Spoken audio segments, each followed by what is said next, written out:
Corona ಸೋಂಕಿತರಿಗೆ ಚಿಕಿತ್ಸೆ ನೀಡಲೆಂದು isolation ward ಆಗಿ ಪರಿವರ್ತಿಸಿದ್ದ ರೈಲ್ವೆ ಬೋಗಿಯೊಂದರಲ್ಲಿ ಬೆಂಕಿ ಕಾಣಿಸಿಕೊಂಡು ಬೋಗಿ ಸುಟ್ಟು ಕರಕಲಾದ ಘಟನೆ ಬಿಹಾರದ ಗಯಾ ರೈಲು ನಿಲ್ದಾಣದಲ್ಲಿ ನಡೆದಿದೆ.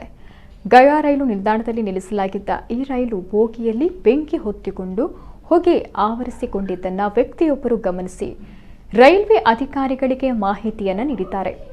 ಈ ವೇಳೆ ತಕ್ಷಣವೇ ಕಾರ್ಯಾಚರಣೆಗಿಳಿದ ಅಧಿಕಾರಿಗಳು ಸಿಬ್ಬಂದಿ ಬೆಂಕಿ ನಂದಿಸಲು ಹರಸಾಹಸ ಪಟ್ಟಿದ್ದಾರೆ. ಇದೇ ವೇಳೆ ಬೇರೆ ಬೋಗಿಗಳಿಗೆ ಬೆಂಕಿ ವ್ಯಾಪಿಸದೇ ಇರಲು ಬೆಂಕಿ ಹೊತ್ತಿಕೊಂಡ ಬೋಗಿಯಿಂದ ಪ್ರತ್ಯೇಕಿಸಲಾಗಿದೆ. ಅಗ್ನಿಶಾಮಕ ದಳ ಸ್ಥಳೀಯರು ಹಲವು ಗಂಟೆಗಳ ಕಾರ್ಯಾಚರಣೆ ಬಳಿಕ ಬೆಂಕಿಯನ್ನು ಕೊನೆಗೂ ತಹಬದಿಗೆ ತರಲಾಗಿದೆ. ಬೆಂಕಿಯ ತೀವ್ರತೆ ಹೆಚ್ಚಿದ್ದ ಕಾರಣ ರೈಲು ಬೋಗಿ ಸಂಪೂರ್ಣ ಸುಟ್ಟು ಹೋಗಿದೆ. ಪ್ರಾಣಹಾನಿ ಸಂಭವಿಸಿಲ್ಲ ಎಂದು ಅಧಿಕಾರಿಗಳು ಮಾಹಿತಿ ನೀಡಿದ್ದಾರೆ. ಕೋವಿಡ್ ಸೋಂಕಿತರಿಗಾಗಿ ರೂಪಿಸಿದ್ದ ಬೋಗಿ ವಾರ್ಡ್ ಬೆಂಕಿಗೆ ಸುಟ್ಟು ಹೋಗಿದ್ರಿಂದ ಉಪಕರಣಗಳು ನಾಶವಾಗಿದೆ.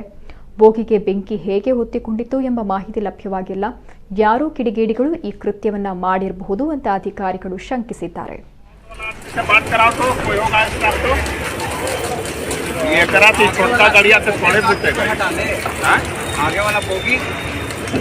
कैसे अभी बोगी हटावे पीछे वाला तो उन्हें काटेगा कैसे?